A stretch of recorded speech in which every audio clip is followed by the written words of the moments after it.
Bharatiya Janata party के कुरुक्षेत्र लोकसभा क्षेत्र से प्रत्याशी नवीन जिंदल की पत्नी और नेशनल बाल भवन की पूर्व चेयरपर्सन शालू जिंदल ने आज लाडवा की VIP colony, Mahavir colony, Indri चौक के पास Sanjay Gandhi memorial senior secondary school और कुरुक्षेत्र में सेक्टर 8, 4, 7 मॉडल टाउन और कल्याण नगर में आयोजित विभिन्न कार्यक्रमों में कुरुक्षेत्र के विकास का रोड मैप रखा और बताया कि प्रत्येक वर्ग के उत्थान के लिए लोगों के साथ मिलकर वे क्या क्या काम करेंगी। श्रीमती जिंदल का सभी स्थानों पर जोरदार स्वागत हुआ।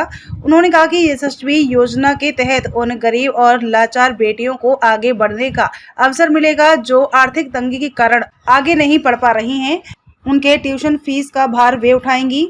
जो 10वीं और 12वीं कक्षा पास करके डॉक्टर, इंजीनियर बनना चाहती हैं या कोई बड़ा काम करना चाहती हैं। उन्होंने दिव्यांग लोगों, खासकर बच्चों के पुनरुद्धार और विकास की मुख्य धारा में लाने के लिए जिंदल आशा केंद्र भी खोलने की घोषणा की, जहां उन्हें हर तरह के उपचार और शिक्षा दी जाएगी। श्रीमती जिंदल ने एक बार फिर युवाओं के लिए कौशल विद्या केंद्र खोलने की घोषणा की, जहां प्रशिक्षण प्राप्त कर बच्चे अपने भविष्य का निर्माण कर सकते हैं।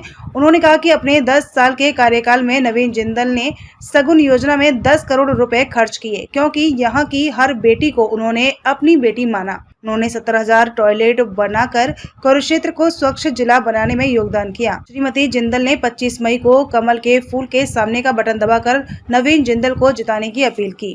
यहाँ पहुँच के मेरा मान सम्मान बढ़ाया, चाहे वो मेरी मातृशक्ति है, चाहे मेरे बुजुर्ग हैं, नौजवान साथी हैं, उनका तहे दिल से धन्यवाद करता हूँ।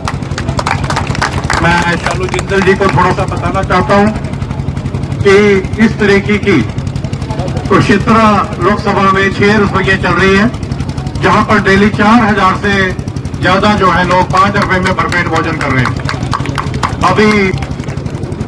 और ये अपने आप में विश्व के अंदर पहली रसोई है जिसमें 365 के 365 दिन खाना दिया जाता है, चाहे वो होली का त्योहार हो, चाहे दिवाली का त्योहार हो, किसी भी प्रकार की कोई छुट्टी नहीं है। जहां भी कोई रसोइयाँ चल रही है वहां पर आपने देखा होगा कि सैटरडे संडे की छुट्टी है या कोई तीज त्योहार की छुट्टी है। तो मैंने जब नेट पे ये सारा सर्च मारा तो पता लगा कि 365 दिन जो रसोई चल रही है वो सिर्फ यहाँ हमारी 6 रसोइयाँ चल रही है। पिछले दिनों आप जानते हैं कि रक्षाबंधन के त्योहार पर 7,153 मेरी बहनें मेरी कलाई पर राखी बांधने के लिए रामकुंडी लाडवा में पहुंची और एक सौगात दी मैंने अपनी बहनों को कि कोई भी गर्भवती महिला है, अगर उसके घर से कॉल आती है तो उसके लिए वैन अलग है और वो कॉल आएगी, वैन वहां जाएगी और जब डिलीवरी होगी, चाहे वो नॉर्मल डिलीवरी है, चाहे वो सर्जरियन डिलीवरी है, और जब उसको छुट्टी मिलेगी वो वैन घर तक छोड़ के आएगी और किसी भी प्रकार का 1 रुपया वहां से नहीं लिया जाता। तो इस तरीके से बहुत से काम चल रहे हैं। मैं अब मुद्दे की बात में आता हूँ कि जिसलिए हम यहाँ पर इकट्ठे हुए हैं। देखिए, अभी बन गांव में पिछले 15 दिन पहले बहन शालू जी, मैं किसी घर में गया, वहां पे चूल्हा जल रहा था और दोपहर का टाइम था। वो मेरी माता वृद्ध थी और खाना बना रही थी, तो वही बैठ गया मैं चूल्हे पे खाना खाने के लिए। तो मैंने कहा, इस चूल्हे में क्या बात, कोई धुआं नहीं दिखाई दे रहा, लकड़ी नहीं दिखाई दे रही, क्या बात है?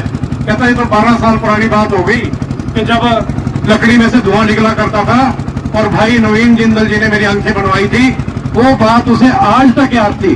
और उसके बाद कहते जब मोदी जी आए और उन्होंने सिलेंडर दिया तो धुआं बिल्कुल खत्म हो गया और हमारा परिवार बच गया। इस तरीके के बहुत से परिवार बच गए। पिछले 10 सालों में किस तरीके से इस देश में बदलाव आया, एक छोटी सी बात मैं आपको बताता हूं। 10 साल पहले जब कोई भी व्यक्ति किसी दूसरे देश में जाता था तो वो अपने भारत का बताने में बड़ा ऐसा महसूस करता था, अपनी पहचान को छुपाता था।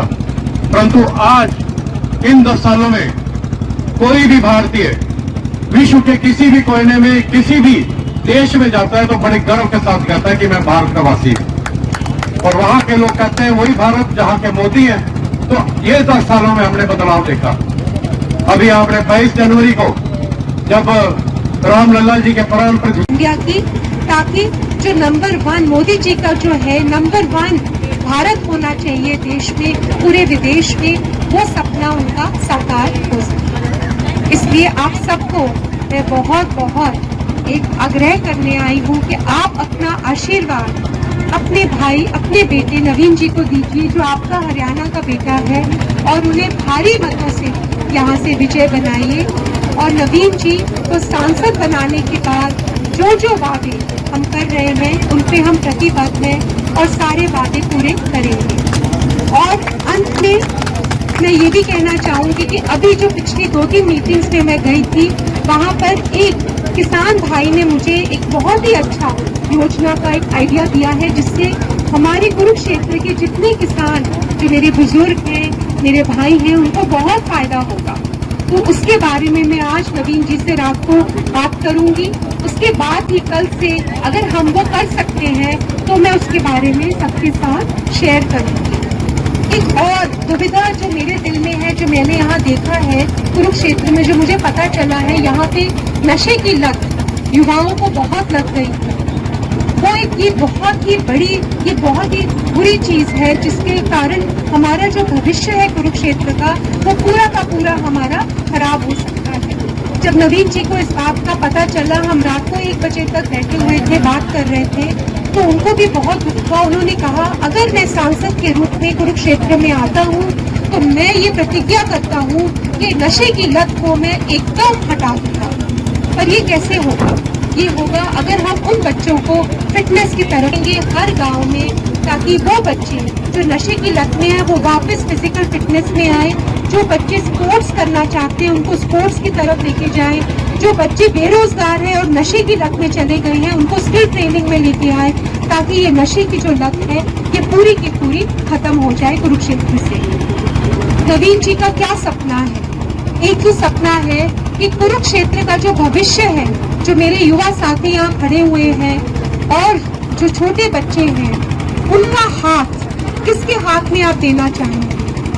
उनका हाथ आप उसी के हाथ में दीजिए जो पहले भी बहुत काम कर चुका है और आगे भी काम करने वाला है, जिससे हमारे बच्चों का, हमारे युवा साथियों का भविष्य उज्जवल हो।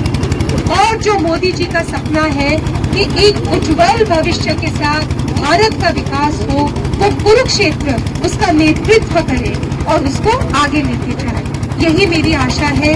आप सब यहाँ आए, आप सबने मुझे मौका दिया, आप सबका बहुत बहुत धन्यवाद। जय हिंद।